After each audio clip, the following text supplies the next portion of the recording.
ગામઠી રસોડામાં આપનું સ્વાગત છે। આજે આપણે બનાવીશું પિઝા, જે આપણે નોર્મલ ઘરે બનાવીએ છીએ તે જ રીતે આપણે બનાવીશું। તો ચાલો અહીં બધી સામગ્રી આપણે જોઈ લઈએ।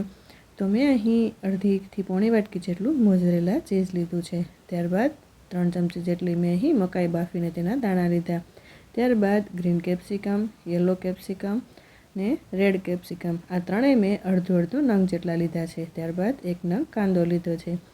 ત્યારબાદ મિક્સ હર્બ મેં 1 ચમચી જેટલા લીધા છે। ત્યારબાદ ચીલી ફ્લેક્સ 1 ચમચી જેટલા ને સાથે સોસ ને સાથે મેં અહીં 2 આ રીતે પિઝાના રોટલા લીધા છે।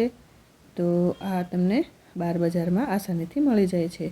તો આપણે ગેસ પર તેને શેકી લેવાના છે। તો એક ગેસ પર વાસણ મૂકી ને તેના પર આપણે આ રીતે કપડાથી પ્રેસ કરતા જઈશું ને આ રીતે આપણે ગોલ્ડન એકદમ આછું એવું ગોલ્ડન રંગનું શેકી લેવાનું છે। આ રીતે એક સાઈડ જ આપણે અહીં શેકવાનું છે। તો તેવી જ રીતે આપણે બીજું પણ આ જ રીતે રોટલો શેકી લઈશું। તો તેને પણ આ રીતે આપણે પ્રેસ કરતા જઈએ અને આ રીતે શેકી લઈએ। તો આને આપણે આ રીતે બહાર કાઢી લઈશું ને તેનો ભાગ નીચે જોઈએ તો સરસ એવું અહીં શેકાઈ ગયું છે। તો હવે આપણે એક ડીશ લઈ ને તેના પર આ શેકેલો જે રોટલો છે તે મૂકીશું ને શેકેલો ભાગ ઉપર રાખવાનો છે ને ઉપરથી આપણે આ રીતે ટામેટો કેચઅપ લગાવીશું। તમે સાથે ગ્રીન ચટણી પણ લગાવી શકો છો, પણ મેં અહીં નથી લગાવી, બાળકોને ખાવાનું છે એટલે। તો ત્યારબાદ હવે ઉપરથી આપણે ઉમેરીશું મકાઈના દાણા। ત્યારબાદ ઉપરથી ઉમેરીશું કાંદાનું કટિંગ તમે ઝીણું કે મોટું તમને જે રીતે ગમે તે રીતે કરી શકાય। ત્યારબાદ કેપ્સિકમ આ રીતે સ્લાઇસમાં મૂકીશું।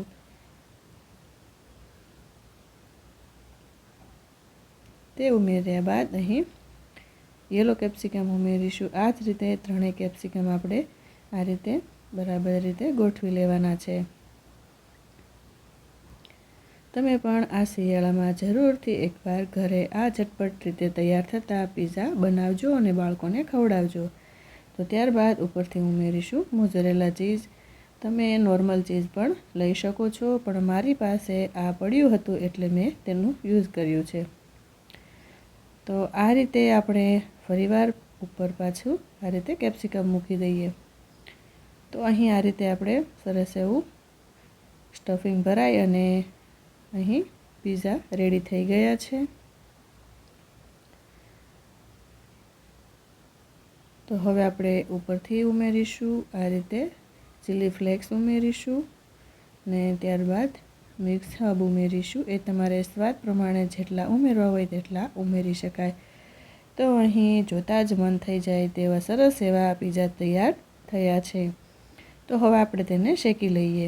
તો ગેસ પર એક પેન મૂકીને તેમાં થોડું એવું બટર ઉમેરી, મેં અહીં હોમમેડ બટર જ લીધું છે, તમે રેડીમેડ બટર પણ લઈ શકો છો ને તેને આ રીતે સ્પ્રેડ કરી લઈએ।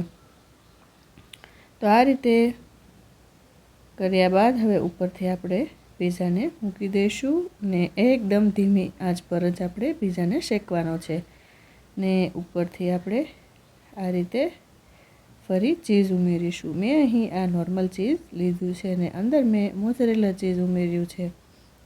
તો આ રીતે ચીઝથી ભરપૂર તેવા પિઝા અહીં તૈયાર થઈ રહ્યા છે। તો આપણે ઉપરથી એક ઢાંકણ ઢાંકી ને તેને 5 થી 7 મિનિટ માટે આપણે ધીમી આંચ પર જ શેકાવા દેવાનું છે। અહીં ઓવન વગર પણ ઘરે બને છે। તો અહીં આપણા પિઝા તૈયાર થઈ ગયા છે અને શેકાઈ અને રેડી ક્રિસ્પી સરસ એવા ને ચીઝ પણ સરસ એવું બધું એકદમ મિક્સ થઈ ગયું છે ને પીગળી ગયું છે તે પણ દેખાઈ રહ્યું છે।